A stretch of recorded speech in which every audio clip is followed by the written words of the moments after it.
Hello, it's your instructor Jacob Campbell here for our video lecture on Coase bargaining. Now, where I left off, I had just wrapped up our material on Pigou. So the whole big idea of Pigou is that he's really the first person to systematically address this issue of externalities.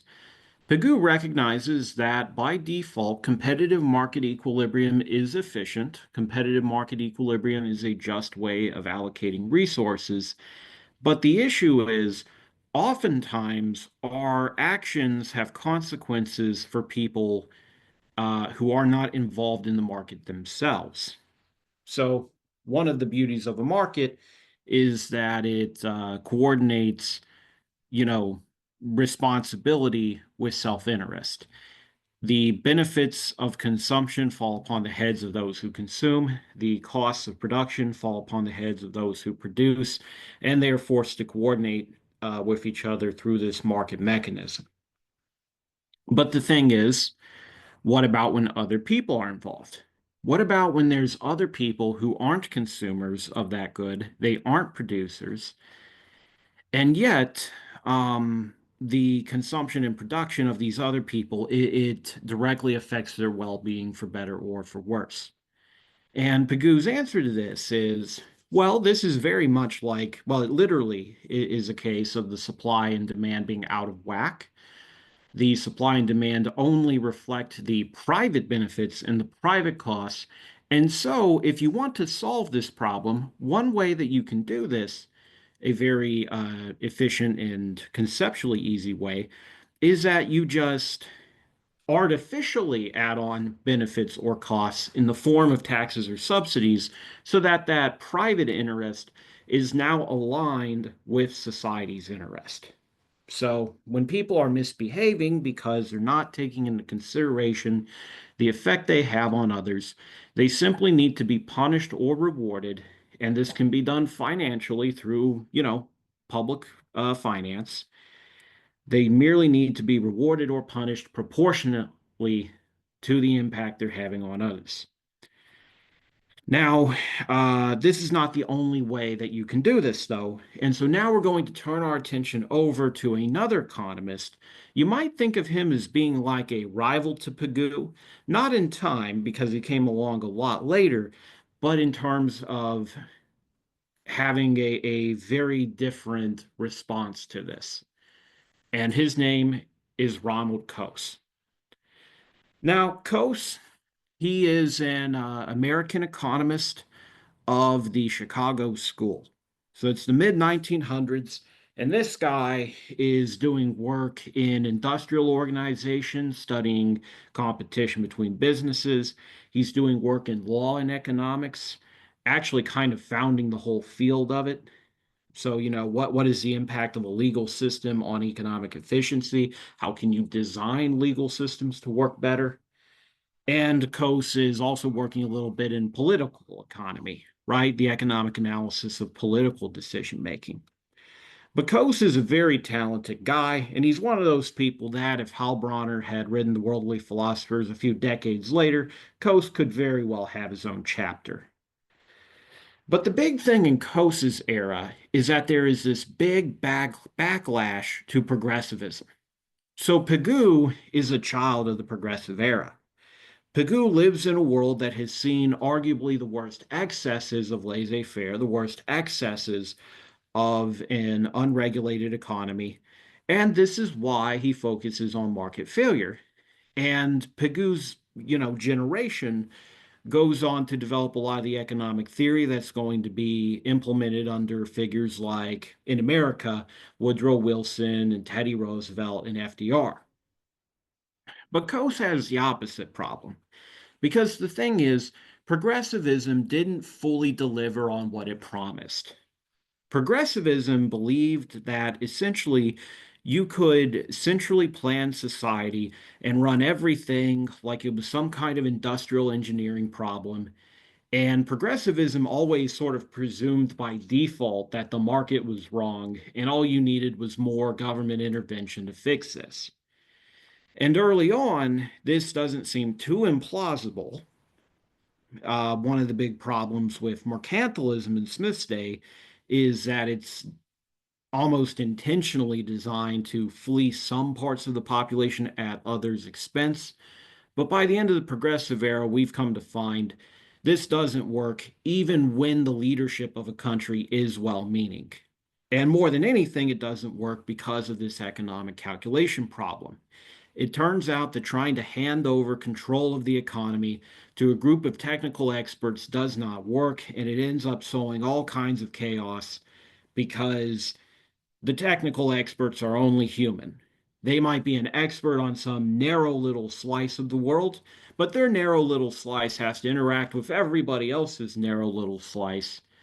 And so their good ideas end up having all kinds of unintended consequences.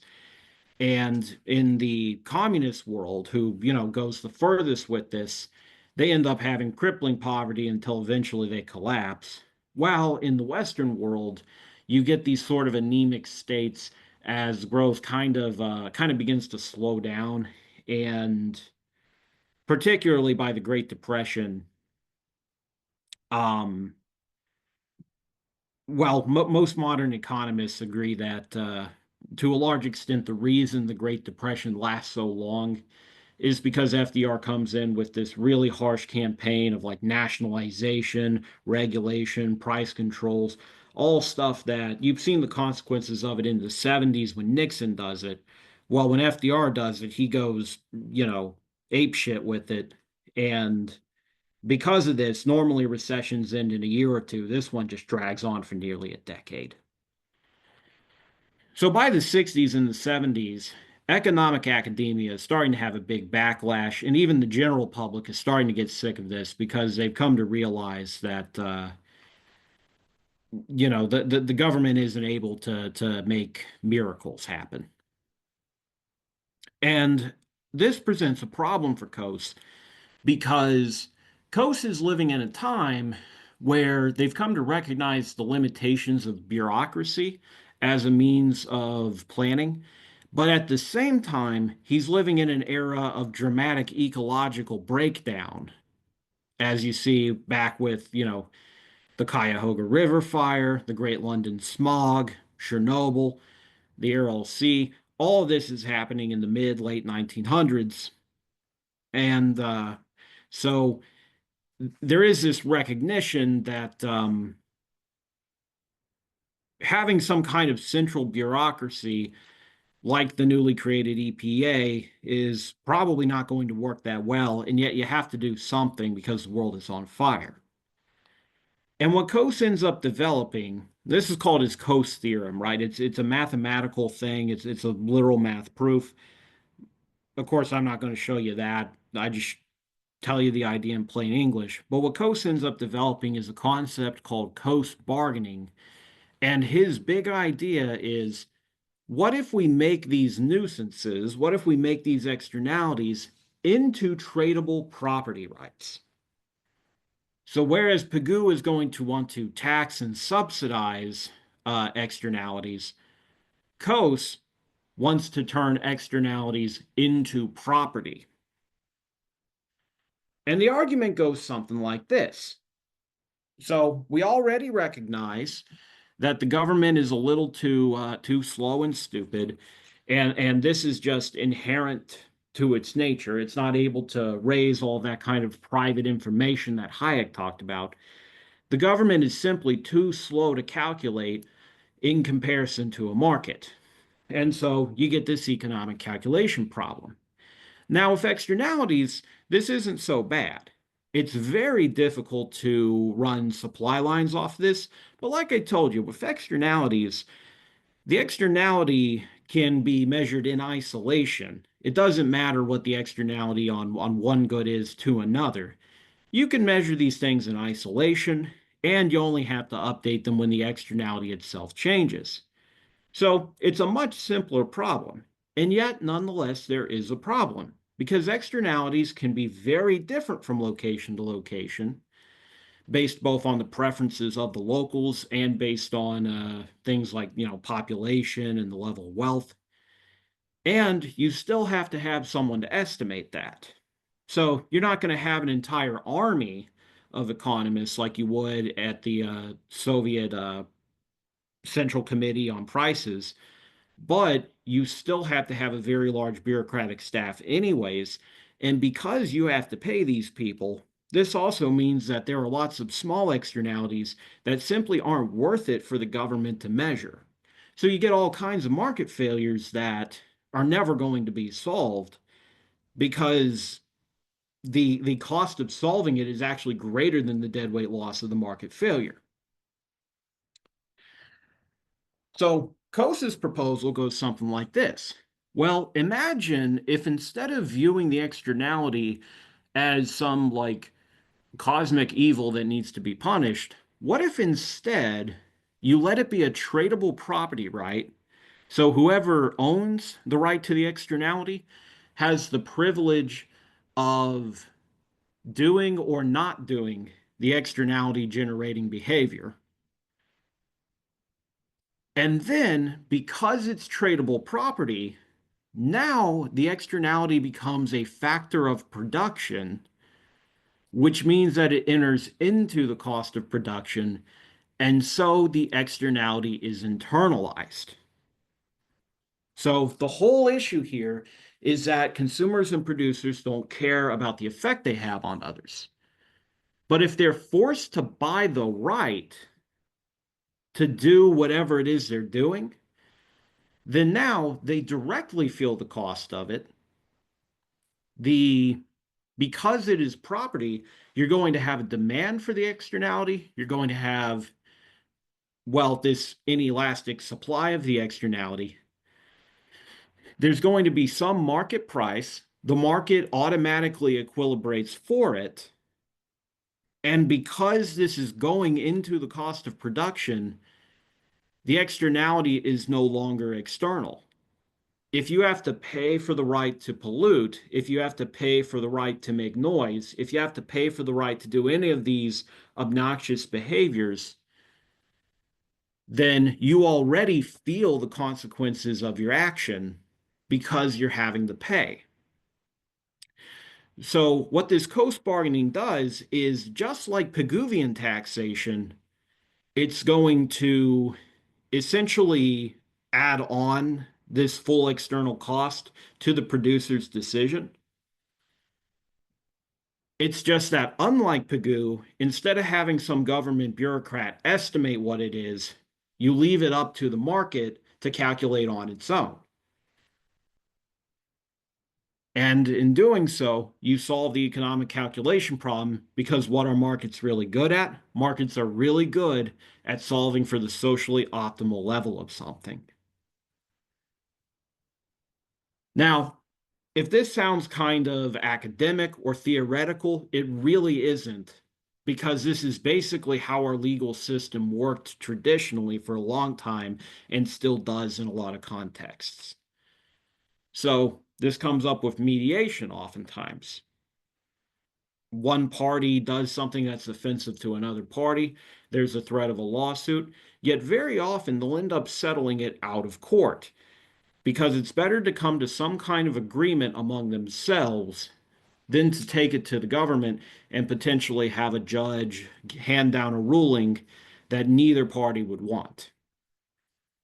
And our entire system of common law more or less evolved out of mediation, where you would have many different competing judges in a small geographical area. Basically, imagine Dark Ages England. You have an area roughly the size of the Atlantic South that's carved up into about 7 or so kingdoms. If you have some kind of dispute with your neighbor, you can easily go to a court in several different kingdoms, and because of that, these judges have to more or less compete with each other for business, and so there's a lot of pressure on them to hand down rulings that are considered fair by everybody involved. But this premise that people can mediate and that people can kind of bargain between each other, even in the absence of some kind of government coercion, this is already very well established. But let's take a practical look at this with a case study from the common law. So this is a very famous case. Any law and economics class always covers this one. That's what you do in law and economics. You basically do literal case studies. You read cases, you debate about cases. The lawsuit is Sturgis v. Bridgman, 1879. So Dr. Sturgis and Mr. Bridgman are both living in London. And Sturgis is a surgeon, and Mr. Bridgman is a candy maker. He's a confectioner. And the problem is that the doctor ends up building a new annex onto his house to use as a consulting room. But once he builds this room, he starts to run into problems. He's a surgeon, often he's working with stethoscopes and whatever. He needs to be able to focus. He needs to be able to, you know, kind of drown out all distractions for his very sensitive work. But he finds that he cannot do this because Mr. Bridgman's mortars, think like a mortar and pestle, Mr. Bridgman keeps running his mortars all day and all night, and it makes way too much noise from their thumping. And so Dr. Sturgis is suffering a negative externality. Mr. Bridgman is running his own private business, and Mr. Bridgman has a certain cost to using his mortars, right? Whatever he pays to buy them, to maintain them, replace them when they break. He has all his other costs of production, like the sugar and yeast and stuff he buys. And then, Mr. Bridgman's customers, they too have, some stake in this product. There's whatever they're willing to pay for it. But the problem here is you got this third party. So if things become more costly for Mr. Bridgman, he would want to produce less candy. If the benefits of buying Mr. Bridgman's candy go down, consumers would want to buy less candy. And this would all be reflected in the shifting supply and demand curves and in a shifting price. But Dr. Sturgis, he's not a customer and he's not a producer. Because he doesn't do any business with Mr. Bridgman, he has no leverage on him and he has no way to kind of weigh in. Now, what the doctor does is he ends up suing Mr. Bridgman in court.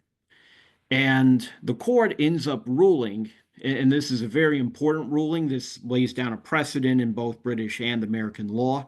American judges actually do frequently look to other British or, British ex-colony courts.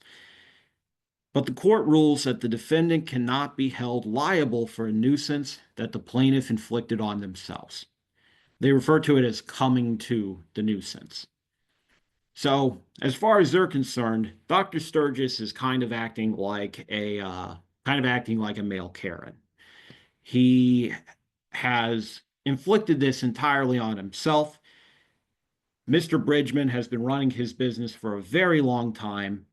Nobody had any problem, and it wasn't until Sturgis added the annex and moved towards him that suddenly Sturgis has a problem. Clearly, Sturgis is at fault. So now we have a problem here because Dr. Sturgis is still suffering a negative externality. One might look at this and say, well, it's morally fair that, you shouldn't be able to shut down somebody else's business because you move into their turf and then cause an issue. But he is nonetheless still suffering from this. So what can Dr. Sturgis do? Now, here what ends up happening is that the court has implicitly awarded the right to Mr. Bridgman. But let's suppose that these guys are able to trade. Let's suppose that, as is the case under common law by default, Mr. Bridgman is not obligated to continue using his mortar. He could always strike some private deal, sign some private contract to agree not to. Well, if Dr. Sturgis feels strongly enough about this issue, if he values having his peace and quiet more than Mr. Bridgman values running his mortar, Dr. Sturgis would be able to offer Mr. Bridgman a price that's higher than Mr. Bridgman's own value, and Dr. Sturgis would wind up with the right. Now, on the other hand, if Mr. Bridgman values the right to run his mortars more than Dr. Sturgis values the right to peace and quiet, then Dr. Sturgis would not be able to offer Mr. Bridgman a high enough price. And so Mr. Bridgman would continue to run his mortars and continue to make noise.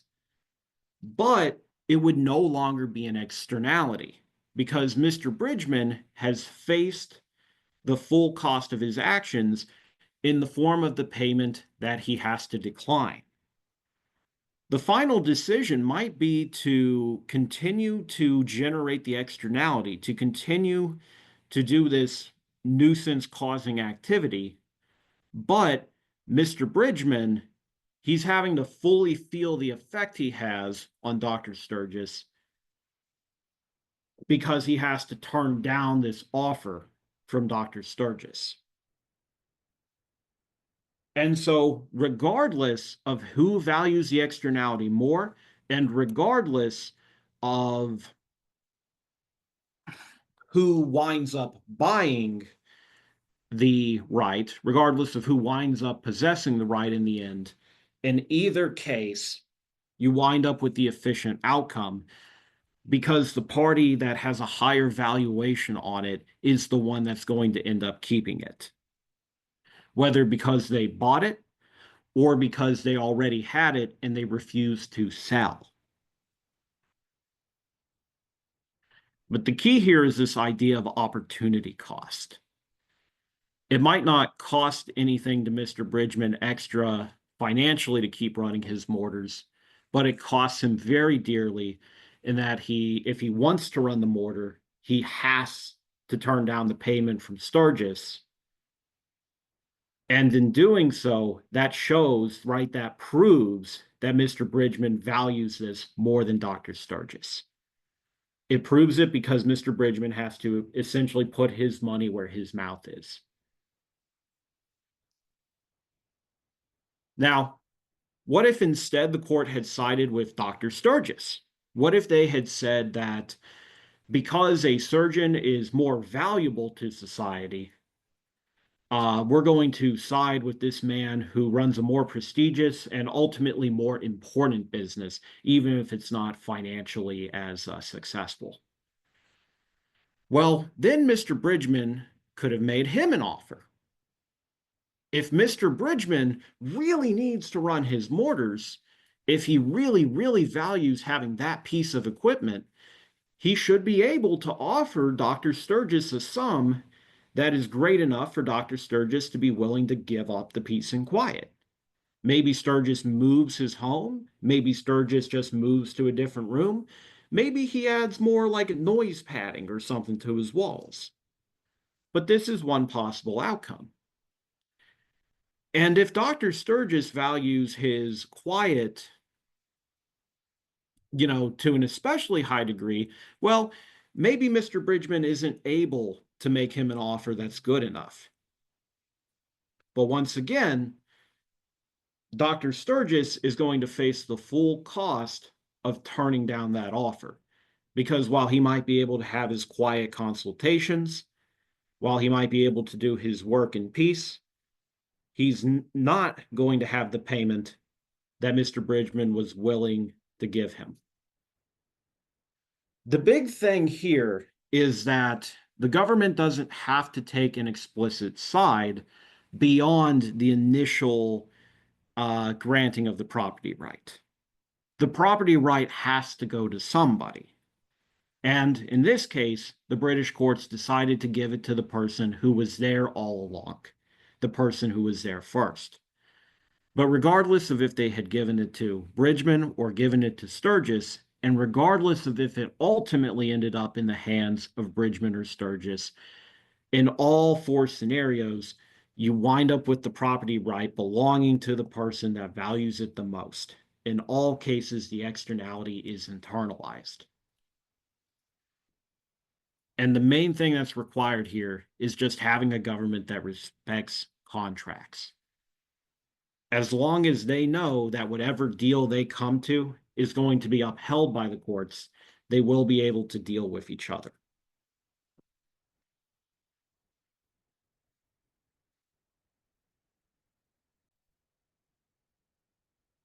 Now, there's one thing that's going to make this result especially powerful, and that's that it allows for an approach to resolving social conflicts that's capable of nuance. So, as it happened in real life, I believe Mr. Bridgman did end up continuing to run his confectionery. But imagine, do you think that all surgeons would feel as strongly about this as Dr. Sturgis? And do you believe that all confectioners would be as dependent on their mortar as Mr. Bridgman?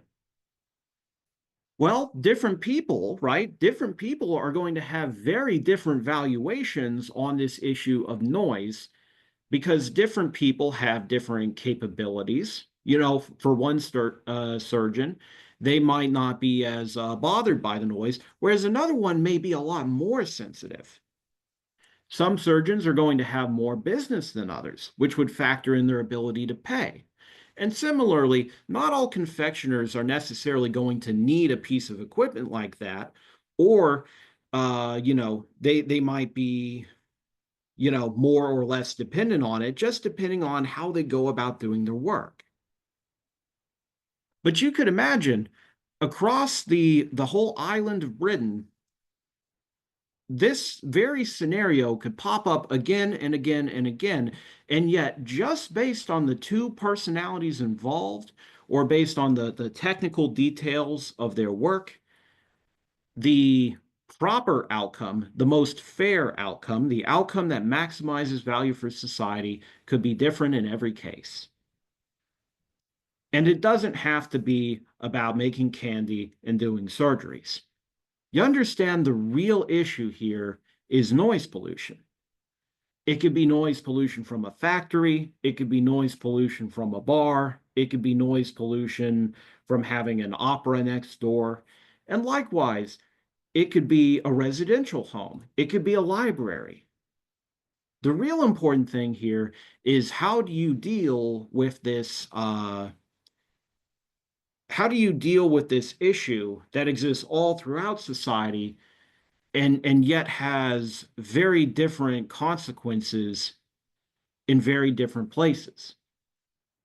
Well, if the parliament were to step in and say, in every place, confectioners must locate far away from surgeons, in every place, noisemakers must move out of town, or on the other hand, in every place, you have to tolerate the noise. If they came down with some kind of blanket regulatory ruling, then that would lose all of that nuance, and you would have so many individual little bargains that could be struck that would suddenly be lost. And if you were to give this power directly to local governments, then you would run a risk that with discretionary power, it would end up becoming corrupt. You'd have people ruling in favor of their cronies. You'd have a lot of bribery. But the power of the Coase bargain is that by devolving the decision back onto the people who are directly involved, you end up being able to tease out who truly values the thing most and who truly should have it the most. And this can be a different answer for every one of millions of unique disputes we have every single day. So what's really cool about Coase bargaining is that you kind of get this theory that backs up the idea of mediation and that backs up this idea of the common law, that you don't need to have some kind of central planner mucking around in local affairs. The locals themselves can solve it as long as you give them the right to.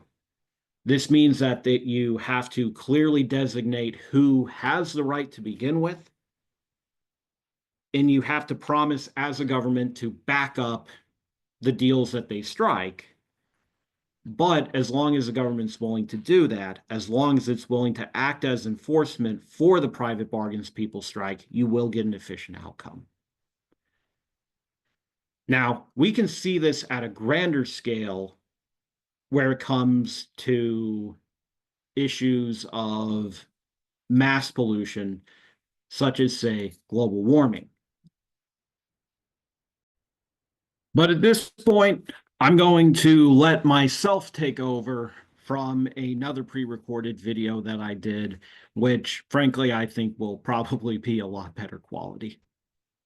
So I'll let myself take it away.